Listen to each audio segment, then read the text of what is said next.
couple different ways. I've got 3 o'clock. Call the meeting to order. I pledge allegiance to the flag of the United States of America and to the republic for which it stands, one nation, under God, indivisible, with liberty and justice for all. At this time, I would like to ask if there are any public comments. Okay, thank you.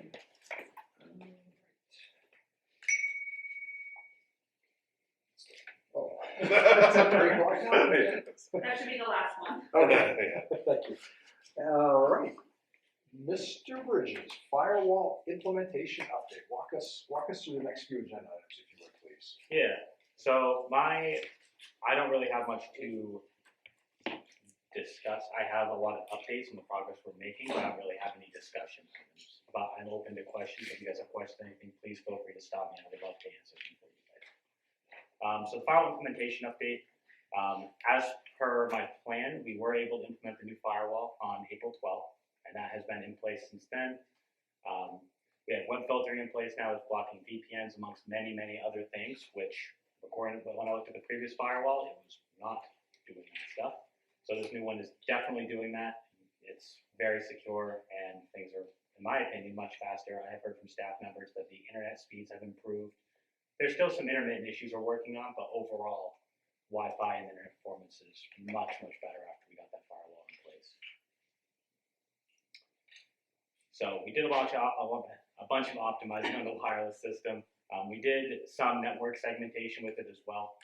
The project's still not fully done, but we did do some of it. So we are quite a few steps ahead in that regard. Say that again. For the network segmentation, Okay. we're a few steps ahead. That was originally going to be a complete summer project, Yeah. but I took the opportunity over break to reconfigure things a little bit to hopefully speed things up, and I think we got the intended result out of that, which was nice. I was just curious, when you say segmented, like, can you speak a little bit to what your end result or your goal is? What do you mean by? I mean, I know what it means, but I want you to explain it. Yeah, the end result or the end goal is to have every school be on a separate network in a sense, so a virtual network. So that way the schools like all the schools have their own separate networks. They're not all one big lump. In the IT world, we call it a flat network, which is the current state of things. The segmentation I did over break is per the recommendation of the manufacturer of our access points. We put the access points in their own network and the client devices, so your physical laptops and phones that connect in a different network. So that does a lot of things, but the biggest thing is it makes so the AP is more consistent, the access points more consistently connected, and results in less disconnects on the end user side. So I think that was the intended result, and I think people are much happy with that. I've heard from the librarians here, they do a lot of first level troubleshooting when there's Wi-Fi issues, and I've spoken with them many times since we did the firewall change, and the amount of Wi-Fi access point reboots and network issues has gone down dramatically after we got this firewall and stuff in place. So, obviously don't expect them to speak on it, but they did say things were much better. So well, that is what I have for that agenda item. Do you guys, anyone have any questions on that? Anything I can clarify further? Perfect. Go ahead, I'll take the next one. All right. So Windows updates. So at the last meeting, I tried to make a guess on the percentage of Windows devices that were fully up to date. We were talking about the bunch of them that were just turned off, which is why they would show up as not updated.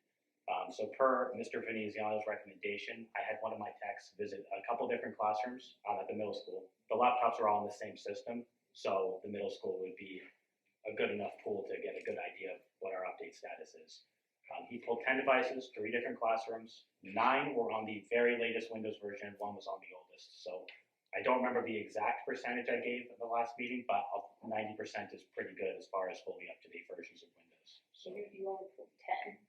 We pulled 10 so we could get a percentage. We didn't pull every single one. Right. We just wanted to get kind of a sampling. So we pulled 10. That can give us a rough percentage of those 10 from different locations. How many overall percentage-wise would be updated?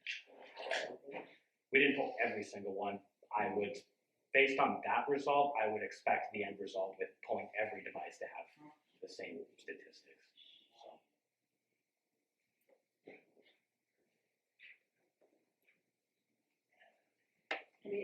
isn't it really, once they're all on the network, they should be able to push these updates out to them so that they're pushing those out to the network? Yeah, so all the devices are configured to connect to Microsoft and download the latest version. So by default, all the devices should be getting the latest version. The only thing that would prevent that is, say, a device isn't on the internet or an update ran into an issue on one specific or a couple of devices, and that would prevent it from updating further. But for the most part, an update comes out, the device gets it immediately and updates within a week, is our default policy. So, and that's for the Windows devices. Mac devices are a different story. So, Are there safeguards set up so that it's shutting the computer so the user can't access it until the update is done? yeah, so the Windows update, it completely locks them out on the Windows side of things. So it says restarting, it says your computer's updating, it does that. So the user can't do anything during the update, but the typical time of the update is 5-10 minutes tops for the most part, unless it's a major version upgrade. So when that report came out that said a lot of the devices that weren't up to date, are you speaking that probably the Apple products, is that what you're referencing? The report specifically mentioned in that section anyway, the Windows devices that weren't upgraded. So that the high number of devices that are reported that weren't updated, my opinion, and based on the conversations I've had with people, those devices are most likely in storage and just haven't been turned on. And when I went into our admin center, that was the case. They just haven't been turned on. It's not like they're on and being used and not updated.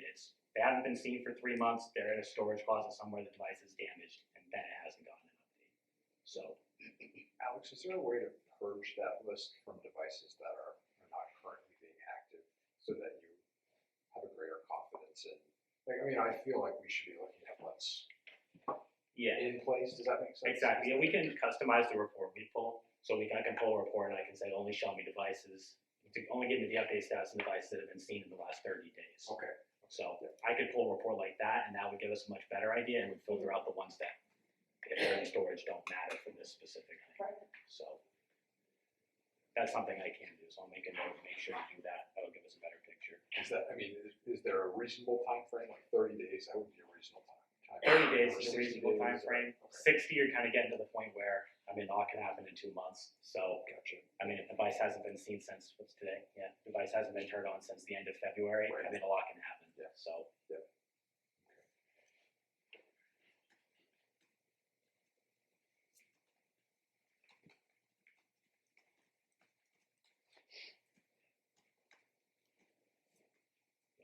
and when viewing the admin console, like I can see all the devices, I can see their update status.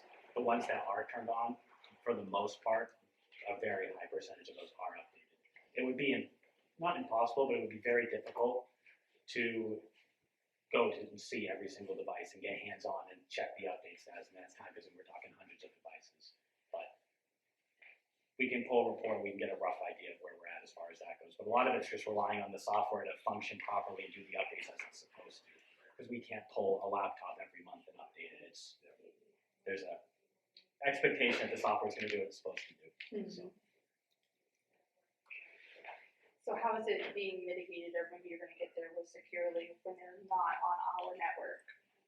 How are you controlling the security of the devices when they're home or not at school? Yeah, securely functions when on our network and off our network. So in that regard, it's always functioning, always there working. So it should be working fine.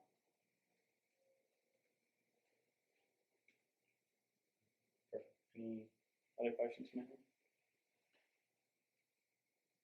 Awesome. And then on securely, which is our next agenda item. So at our last meeting, Mrs. Keyser mentioned tightening our securely configuration for students, kind of looking into the YouTube stuff.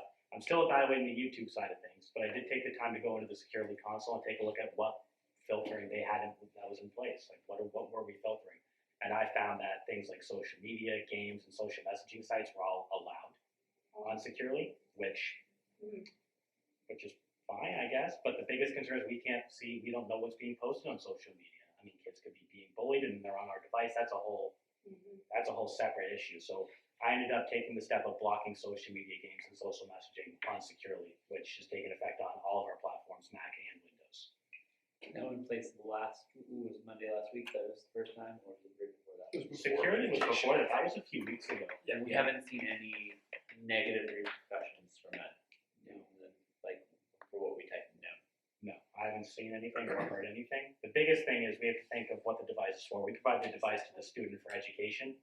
Social media, Facebook, TikTok, Snapchat, that's not education for the most part. 99.999% of that is not educational. Right. So we provide a device for education. We block everything besides educational stuff. That's a good place to be. So the YouTube thing, that one is a different can of worms. We have to, because if we filter it and say the kids can only access YouTube for kids, which we talked about, Right. then a lot of content's excluded. So we have to kind of find a balance there of how to filter that. And I'm still looking into that. I haven't given up, but I'm trying to figure out the best way to do it so we still have access to that wide range of educational content. Part of it, part of it, what I was thinking was when you were setting up these Gmail accounts or email accounts for them, making sure that their age is in there, because Yes. maybe that's one way to filter it, because YouTube controls through the Gmail that they're accessing it through based on their age. So, Yeah. you see what I mean? Yeah, when student accounts are created, they are placed in groups for school.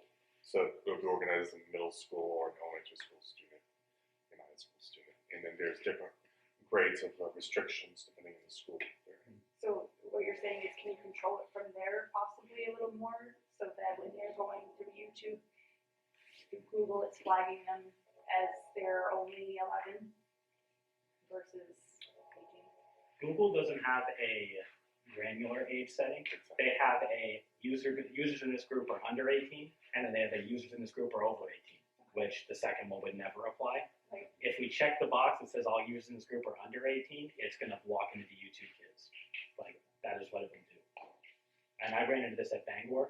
Bangor's decision to deal with that issue was YouTube's blocked. If a teacher wants them to watch YouTube video, they can embed the YouTube video in a Google Classroom. Yeah. Then they can watch the educational video, but otherwise if a student tries to go to YouTube, it just doesn't load. It just says you don't have access to this.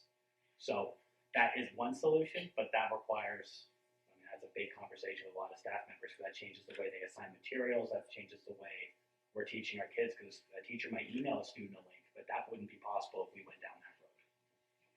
I think it's worth a discussion. It's definitely worth a discussion on that. I mean, obviously kids have control over their devices and these things at their own home, and that's the parent's decision, but Exactly. like you said, we are here for education, the devices are only for education, and what they do with their life is their business. Exactly.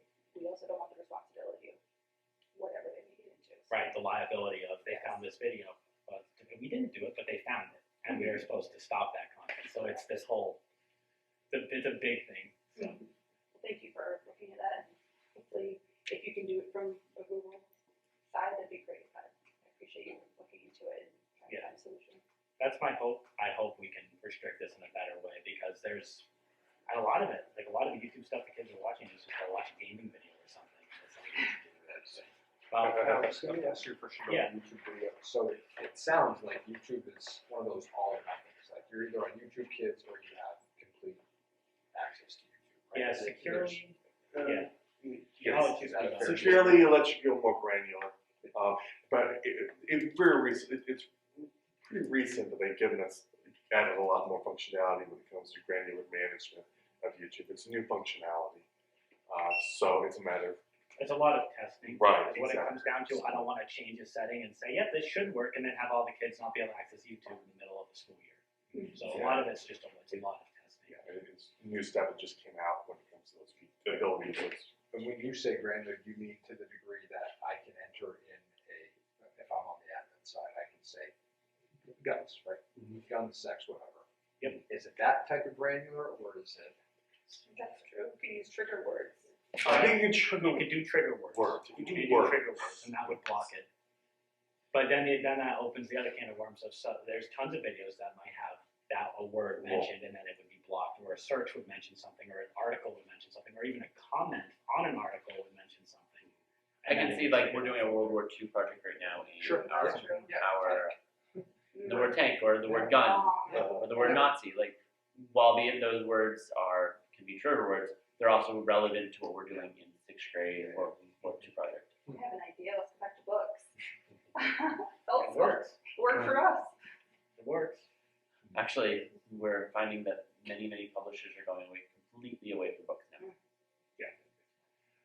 That makes it hard. A lot of the learning content now, like you don't buy a textbook. You buy access to an online learning platform, give the kid an account, the kid logs in, and they have their math account all online, which is cool. But it also is now we're reliant on this, and we have to make sure it's set up right. So Makes your backpack light. yeah, that's for sure. When you need a backpack, it's a lot. Any other questions on security stuff?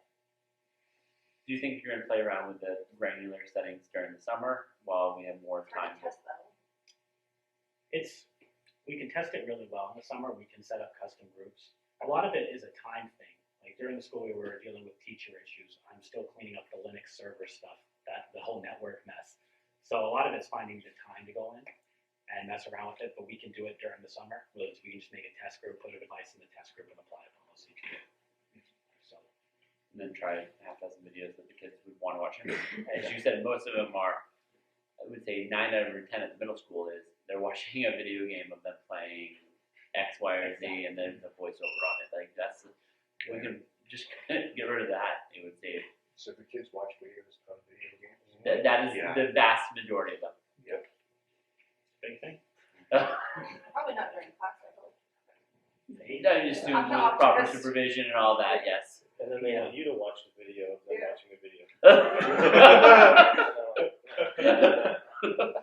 So how often do you find, maybe that could speak to this, Mr. Freeman, how often do you find that educators utilize this, like links for education videos and stuff, part of the day-to-day, or maybe worse in high school, but It's pretty often. often? Yeah, I would say, I mean, in the classes I was in just today, 3 or 4 of them, they're not long, we're not watching videos, that's not how we educate. Right. But Ms. Wedge, they were talking about the token economy, and they brought a video that's 3 minutes in to help augment it. I would say 25% of our staff use it on a daily basis.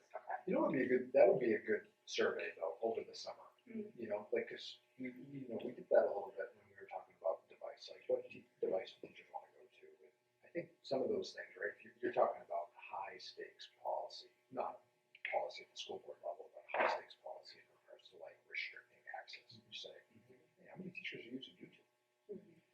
Just to know the number you potentially would have to consider the impact on.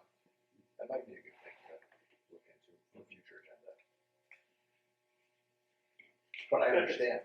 Again, it's not video. If it's not YouTube, it's another video platform, though. Yeah. Yeah. There's my impression of when I talk to teachers is if they spend, it's their, I don't know if you still call it anticipatory set or a hook. Is, they start the day or halfway through, or they use it as a review.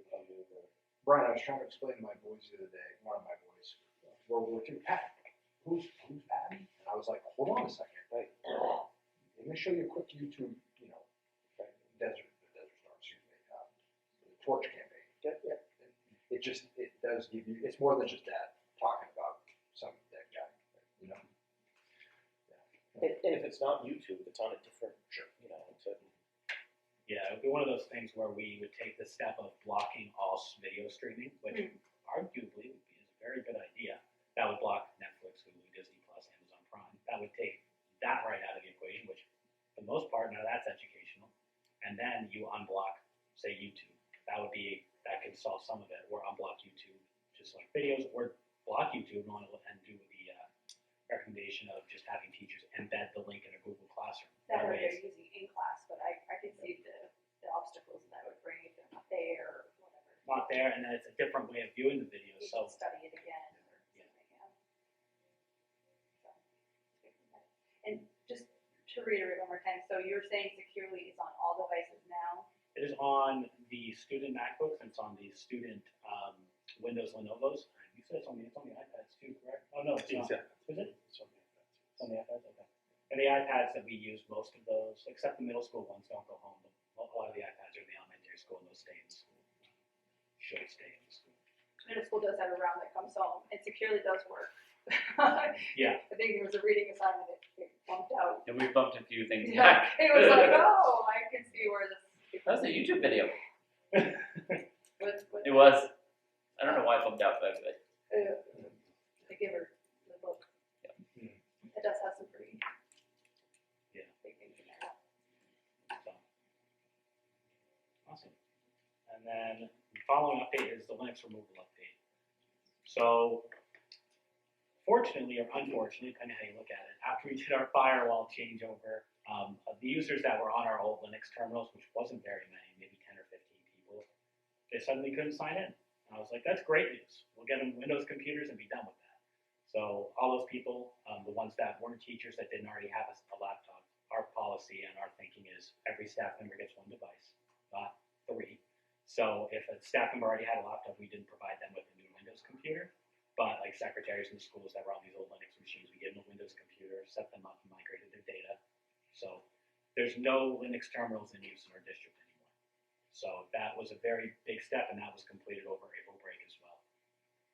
We do still have a few Linux servers, but we're in the process of transferring those out. We are actually much further along in that than I had originally anticipated. We're probably less than a month away from all Linux servers, the old Linux servers, from being ripped out. Like, I'm going to rip them out probably before the end of June at this rate. So I'll free up a lot of room in there, and power bill should go down. Should be nice. Yeah. That being said, I saw, I think at the last meeting, I sent an email about e-waste. So Yes. you were saying they were coming back. How are you navigating that with other obstacles that are going on? Is there permission to throw those things away, or does that need to be? Yeah, the stuff that was thrown away was a lot of it was actual e-waste. So none of the technology that was purchased with federal funding, none of that stuff, and the stuff that was pertinent to anything going on, that stuff stayed. It was all the old laptops, all the old servers. There was stuff in there that was well over 20 years old in that bus garage. Yeah. So that stuff was separated. All the stuff that we needed to keep was actually in a completely separate room. Yeah. So they weren't even touching that room. It was all the junk, and they hauled that stuff away. They did come back, and that is all gone. They're going through and wiping all the data off the hard drives, which with that many devices, they're taking their time. So I don't have a full report and certificate of data destruction yet, but they're still working on it. But we do get that. We did. Yes. Yeah, they'll give me a full itemized list of everything they took, serial numbers. They'll give me a certificate saying they wiped all the data to the Department of Defense standards. So that way it's all done the right way, and it saves us a lot of man hours. So. Yes. So when you're taking out those servers, how are you controlling the access points from outside of the school that could be using the network? How are you navigating and migrating that, the bandwidth that's coming in or being cast out? How are you controlling the flow when you're looking at taking out servers and putting in servers, and how are you controlling who's accessing and who's not? Who's actually who's logging into the servers and stuff like that? Not even just the servers, just the Wi-Fi floating around. Yeah. Like here on the campus. Yeah, so if you were casting out internet, you're casting out a public span of Wi-Fi. Anybody else can get in through that, through their radio dishes, and they can access your bandwidth. Yeah. So. How are you navigating that? Yeah, that one is an interesting one. There's a few different ways we can approach that. So right now, we all know we have an open guest Wi-Fi network. Industry standard, that's a no-no. That is a big no-no. There's a few ways we can go about doing that. One, we can make it so it's a guest-only network, and you set a password on it that we rotate, so that would prevent student devices and stuff from connecting, and it's also password protected at that point, so no one could just roll up unless they had the password to it. Biggest issue we would have with dealing with that would be students who do bring their own devices. We would have to implement a system, which I want to. Hopefully we can do it over the summer, where they fill out a form and they have to come see us to get their personal device on the Wi-Fi. So that's what Bangor does as a form. They come in, they register with us, and only once it's registered, it would give them access. It's called a radius or MAC-based filtering. We get the MAC address of the device, allow it, and then it would allow it on the network at that point. I mean, also, when you're doing this, when they're signing in, like University of Maine or sometimes hotels, they'll have a user agreement. So you're putting your name, you're putting your email, and then you're saying anything that I do on this network, you're going to be held accountable. Basically. Exactly. Yeah, So, captive portal. Yeah, that is a feature on our Unify equipment. It's something I plan on configuring. I'm going to have our student use and our staff use policy attached to that. So by clicking this box, you agree to these two forms, which are school policies that we have in place for this. Well, one of them's a regulation. Oh, we have a regulation and a policy for it. So I'll just throw them all on there saying you agree to it, and then they can check the box and go at that point. That way there's some accountability. That way there's no, well, you didn't say I couldn't do that. Right. No, I didn't. So it gets rid of that. It helps you catch when there's somebody else, say, catches right there, but if there's someone else coming on and there's lots of bandwidth going out, you can narrow down who that is or what, address it's coming from. Yes. Yeah. Our Unify equipment or Ubiquity equipment has a feature on there already that tracks the highest bandwidth users, and our firewall tracks that as well. So we can see the firewall is really robust. We can see who's using what, who's using the most data. We can see what things are blocked. We can see if someone's repeatedly trying to get around our filters. We can go and see all of that information now. So this firewall is a really big thing that we did. That's giving us a lot more insight to our network and what's going on. Alex, with the captain portal, can you, if I register my device, I'm a senior, I have my own laptop, I'm doing bridge year classes. Do I have to go through the captain portal once my device is registered? Is there, like there's this device is always accepted now because it is registered, or do I always go through like not the Hilton and then I gotta check yes? Well, my opinion, if we have it so it's prompted every time, and then someone does something, we can say, yeah, you've been in school all year, you checked your checkbox 164 times, and you still did it. So that way it's like you had to go through it that many times. There's no ifs, ands, or buts. You saw the policy, you had the opportunity to read it. So I feel like At the university when I come and go there because of hockey, and once I've logged in, it will automatically keep my information, and it actually remembers, even though it's been 3 months. Mhm. So not that I agree that checking is not a big deal, but I think That's my question. There is a way to do it. Yeah, right. And I guess then ultimately, if it can be remembered or it can be triggered every time, I thought of that's an option. I'm sorry, I didn't mean to. Yeah, no. But I thought something about the captive portal. With securely, captive portals don't work well because a laptop that gets a securely policy forces to go through securely, but a captive portal wants you to go through their company's site first. So we've had students with laptops, they go to hotels, they can't get on the internet because they can't reach a captive portal.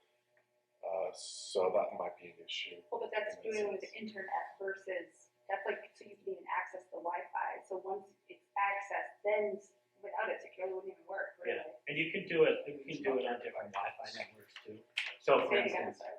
we can do it on different Wi-Fi networks. So for instance, right now we have 2 networks, the academic network and the Hermon Net Public. So we could say the student devices that are on the Net Public have to go to that captive portal. Yeah. And then the ones on the academic don't have that captive portal because that's password protected, that's our internal network, so to speak. So for our school-owned devices, there would be no captive portal on our network. For someone who just walks in, connects their cell phone, there would be a captive portal at that point. Okay. Because different Wi-Fi networks. Because that's like everyone who's coming to the games and they're using the Wi-Fi that's out there. Mhm. I mean, I think it's good to make sure that we're forcing them to log in and be accountable of who they are and whatever. Right. I think it's. And I agree with let them log in, period. I was just thinking that, what, So I mean, in how all many- respects, right? like, how many people really need to have access to our network on their own devices? Like, I'm thinking we've got a building here, we've got every single staff member has at least a one-to-one. Every single student has a one-to-one. Every cell phone probably. I mean, well, in the cell phones, that's the question. Like, do they need to have access to our network on their cell phone? Like, do we need to give them that permission? Do we even need to allow them on? Yeah, The dense over displays. that's my thought. A lot of staff members carry cell phones, and we do have a phone in every classroom, but my thought is we would say we don't allow cell phones on the network. We don't allow that. And there's an incident in the hallway. The first thing someone's going to do is someone's going to reach for their cell phone. They're going to stay right there with someone's having a medical. They reach for their cell phone, now they have no signal because we turned that off. We need to assess the risk versus reward or risk versus benefit on this as well.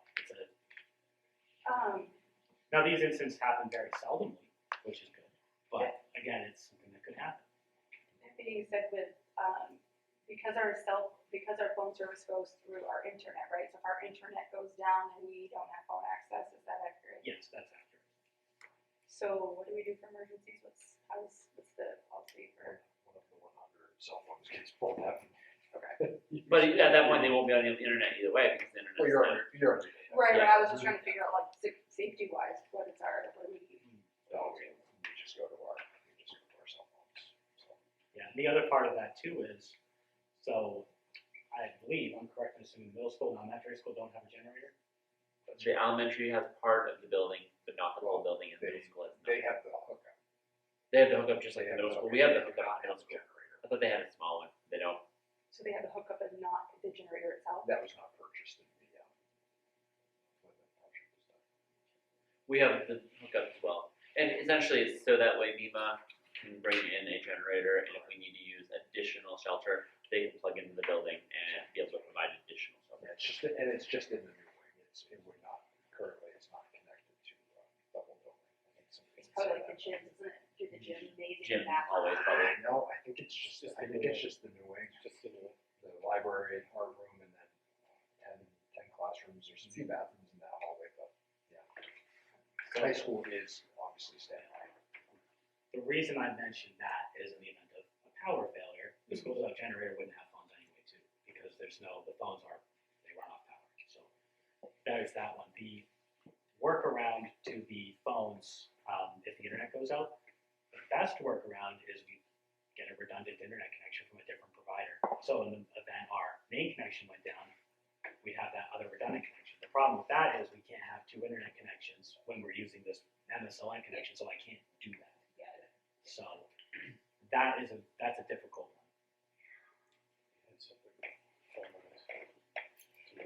They've been switching over, I think, for, No, so if we weren't under MSLN, First Light offered, it would have been something that would have been eligible for at contract renewal. They offered a automatic redundancy. So like a couple of years ago, I think a tractor trailer hit a pole last year. Yeah. So it wiped the internet out here, but there's another connection that comes from the other direction that would have been an automatic switch that we would have been able to take part with. I don't know if that's something that MSLN can offer as a side, not MLSS, First Light, if they can offer that service alone as a, I don't know if you can a la carte it like that. That gets wishy-washy. Then that comes down to not how we look at it, how the federal government looks at it. And I know Right. they're looking at us with a fine-tooth magnifying glass. So Right. that'll be very hard to kind of, with the internet bill's like $4,000. Right, yeah. So So, I don't want to risk So it having needs that to be a not- separate technology It- question of Right. backup emergency communication. we were, Yes, when we that's talked separate. about security, those things that we, But ultimately, when it comes down to pushing the sheriff, if our cell phones, if our phones in this building went down and we couldn't cover an emergency, the cell phones connected to the network are not going to be any more useful. correct. Yeah. in that scenario, yeah. So I'll definitely look into that. I'm going to try and find a good way to do that. I will say our internet connection doesn't go down that often, which is good, but I understand the concern of, well, what if it did? What do we do? People need to reach the school. We need to have a working line. So what maybe the solution is an analog line in the front office, because that works no matter what. So we will explore that further. I also know in a previous district, administrators had a separate walkie-talkie that was connected directly into EMS. Okay. And so only the administrators who had to go through a training were allowed to make a radio call directly to 911 through the walkie-talkie. So that could be a solution. What was that through, Zach? It was all through, we did it through Waldo County Emergency Management Service. Yeah. And then they provided us the walkie-talkie and the channels that would go along with it. I bet the fire department would be open to that discussion. Yeah. They were, It's pre-programmed, you just went to the channel. You just go to the channel, Yep, yep. and then you have to use very clear, there's very specific language you have to use, and that's why you have to have the training. Because you gotta say, you gotta use the proper way of saying it. It's not just having, the walkie-talkie between the teachers, and we just say, hey, what's going on? It's Hermon Middle School, principal lead to Hermon Fire, please respond, and then you have to go through the whole. So that's going to be a group exploration with the administrators at that point, because that goes beyond IT a little bit. I think that goes into when the homeland comes back and the facilities come back. That's part of that conversation too. That kind of training and security. It was nice. We maybe used it once. It was very, like, Yeah, you but don't, it's just your. but it's it's your definitely, safety net, absolutely. So that's what I have for agenda items. I am open to other questions, future agenda items, any burning questions, concerns, comments. I think Go just one left. Yeah, you're all good. What is or are you open to conducting a survey amongst the staff and even the students of how things are going, even maybe before summer hits? So if there's any major things, is it better? Is it faster? Are you accessing things? Are teachers having issues? How's the email working? Like, so you can get an overview of the work that you've done. Is it improving, and what could you work on through the summer? It's actually funny you mention that. I was in Jamie's office just the other day, and I was asking her opinion on, I think it was like 2 weeks ago, what your opinion was, and I was going to send that out. What did I say? Beginning of June. I think so. So I'm going to send it out beginning of June and ask for some feedback and see how things are going. That way, I can say if it's a specific teacher that's still having issues, we can narrow this down further. Because I want next school year, I don't want any network issues, Especially big network issues. I should say. in one of those questions, it did go to the students as well, because they are the user that's on there, and they're having these issues, whether it's here at home. How did testing go? I want to know that, did it go smoothly for the teachers? Were they able to maintain everybody testing at the same time? Was it smoother than before? If you could make that other questions as to, because that's a heavy amount of people on the network at once, and it's been a real issue, so I hope to see if that's improved. Yeah, I think the last time I told how many users are on our network, we were at over 5,000 connected devices. Wow. District-wide. So, It is a lot. yeah, you think every Apple Watch, every phone, every laptop, every smart board. That's why do we need every one of these connected? That's, again, that's a separate conversation. Some of it just being segmented off into its own. That's the big. Student devices being, I'm sorry, not student devices, private devices as opposed to, school-owned devices accessing the academic. Is that really necessary? Put them on the guest, keep it segmented, keep the traffic lower over there. I know from my perspective, we haven't necessarily had a lot of problems in central office. We've had some inconveniences, and with new firewall, with getting data moved over to new server, that has been much better. Jody has been one of the last ones. She was one of the terminal workstations, and she just got onto her Windows machine. She now actually has 2 screens that work. Everything's all in one place, so a lot of the changes that have made a significant amount of positive impact, especially in central office. So that's been super helpful. I'm glad things are going in this direction. I'm glad we're actually seeing progress. I'm not just saying things. I'm glad people are seeing it too, which is nice. Yeah, they were there doing monitors and such when I was in there the day. They were all working and switching stuff over, and so I'm glad that it's having a positive impact. 2 things we're going to say. Yeah. Number 1, if you're going to do a survey, whether it's for your feedback, for the group's feedback, etc., you definitely want to say at the beginning, check who you are. Are you a student or your teacher, right? Because you want to delineate between the two. And the second thing is you be very careful in the wording.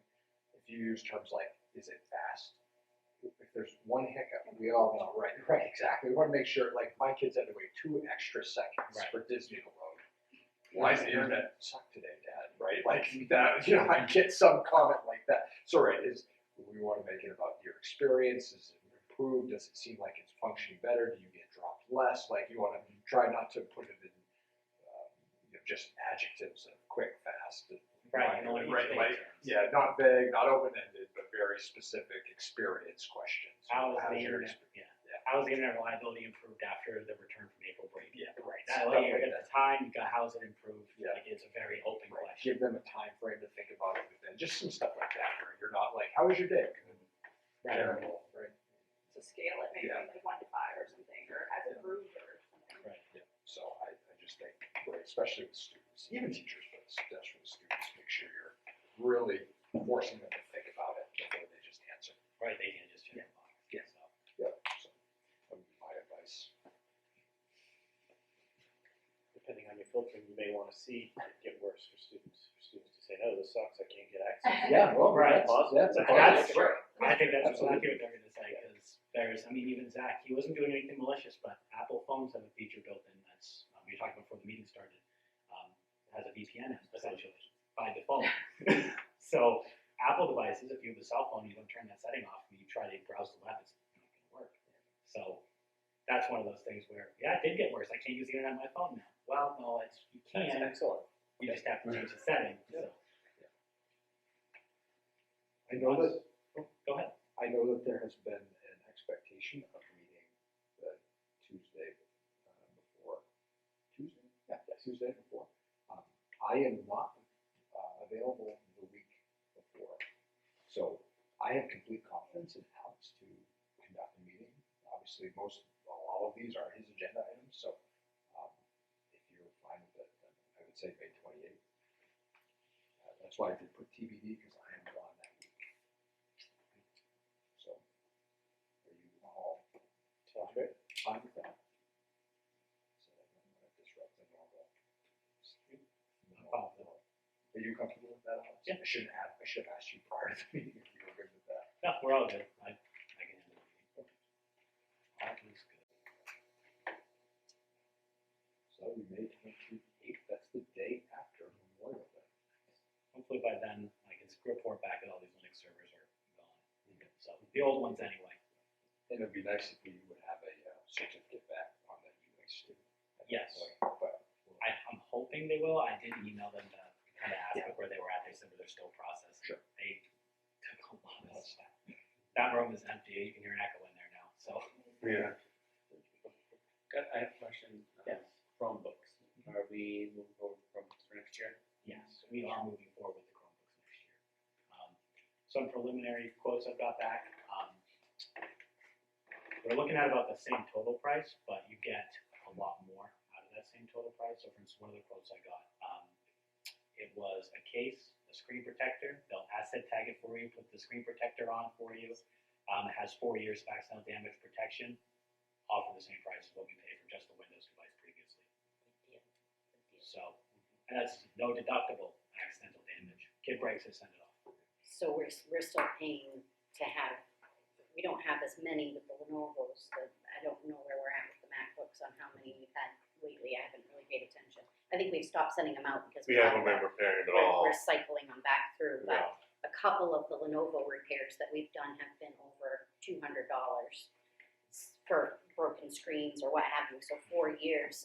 A machine that will take them 4 years being covered with accidental damage for the same price as what we're paying for just a Lenovo with no screen protector, with no case. I mean, it's a great deal. I think that's the key, right? It needs to be a 4-year device at both levels, 5th grade or 9th grade, so they get all of that plus the. I just think it's, we could save right $100 on a device and downgrade to just the device. Or I don't know what they will. I think it makes total sense to spend the same amount and get 4 years secure with that amount. I'm not going to junk the device after 4 years. I'd like to find another use for it. The biggest thing is we buy the devices, how are they going to hold up? What are they going to look like 4 years from now? Is it something I could put in an elementary school classroom? Because the licensing that comes to these Chromebooks, Google says they support updates on them until 2032. So I buy a 4-year device now, I mean, that's 4 more years. I So thought if it's still the working. plan was to send them home with the kids. That was gonna be one of the questions. As at the end of 4 years, I thought when we graduate, we thought they weren't gonna be any good, we were letting them have it. Is that? It I'm is not on sure. the orders I think it depends too on what the device versus 5th grade. ends up being. If you take like one of the 2 gig Chromebooks, I think these are, These are, they have 8 gigs of RAM. so you're looking at 2 completely different animals. So one of those 2 gig Chromebooks end up 4 years. You're lucky it gets them through year 4. I had 2 kids with those machines and it was a struggle. So I think they would be able to be repurposed somehow. And I don't disagree with that plan. I just wanted to be sure because I like the fact that you thought about putting it to the lower grades. If that's an option, that's great. I just want to be clear, are we doing that or is what is our plan? I thought I It'll be understood. a 4-year life cycle plan. A 4-year life cycle And a plan. 4-year implementation plan. Yeah, 4-year life cycle plan is probably the best. Just so kid comes into 5th grade, he gets a device, and she gets a device, lasts all the way through the end of 8th grade, and then freshman year, they get a new one, lasts till the end of senior year. But if you do Gotcha. 9th through 12th, And then- 5th through 8th, and then you recycle the device at the end of 8th grade, Yes, yes, definitely, and you move it to 1st grade, yes. you could do 1st, 2nd, 3rd, 4th for that last 4 years of your plan. And, by the 8th year, yeah, they're going to be junk. Yeah. But we're also talking about 1st, 2nd, 3rd, 4th graders. And when you get into 5th grade, you start getting the device that is more capable and more powerful and newer to be able to justify what you're learning at that grade level. Yeah, and the 9 through 12 device, that 12th grade, They move on to 12th grade. Did we ever make that policy? I don't feel like we did, I feel like we just talked about it, and we were like playing around with the idea, but. I don't think we did either. I don't think it's in policy, no. I love that plan, I love both of those plans, I think that sounds good. makes the most sense. I'm excited where things are gonna go. I think that transition and whatever plans we come up with are gonna have to be a whole nother conversation as well. Missing chargers, kids losing chargers, how do we fund them? They're not gonna give us new chargers every time a kid loses them. So I think it's important to take a look at how all of that is going to happen as well. We are gonna do inventory from now on, so you'll be tracking, like, oh, every year we're going through 100 chargers, and then we'll be able to budget based on numbers. Right, so, but do we wanna keep replacing them? Like, those are the questions that need to be asked. Should there be some responsibility on a family if, maybe they get one charger free? And after that, what about the kid that loses the charger 3 times in 1 year? You do sign a user agreement though, right? So I can't remember the liability that we take on when we do that, but. I'm not sure. I didn't think there was any liability with them. So, Yeah, unless I'm not it's sure. something that's happening at a school level as opposed to a district level. So, but it should be something that's a district level, this is what's going to happen, so that it's uniform across all students, not just one chunk of students, one school, Agreed. if that makes sense. Yeah, no, I think it's great. I can speak to what Bangor does just because I was there for so long. At the high school level, they were billed for the chargers, whatever the replacement cost was. There was no freebie. It's, no, you lost your charger, that's your responsibility. You signed the paperwork. And that's the key. Yes. If they don't sign the paperwork, how can we say you owe us for a charger? Exactly. So we have to have that form implemented, which is right summer goal. Have that form implemented. Every kid has to have that form filled out, returned by a parent. It'll be part of the Reasonable expectation. it'll be a part of the start of school packet that they get sent. So And we do that at the middle school, and we have it billed and actually recovered hundreds and hundreds of dollars worth of lost in broken equipment. so I just think it's a very reasonable expectation, for a charger. right. And if they go out It's and buy very their small own charger scale. too, I don't care. As long as their charger comes back with a device, I'm good. We charged for entire iPads last year, and we recovered it.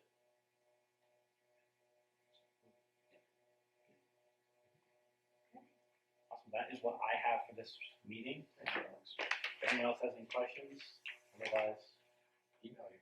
perfect. Awesome. Thank you all for coming. I appreciate it. Good job.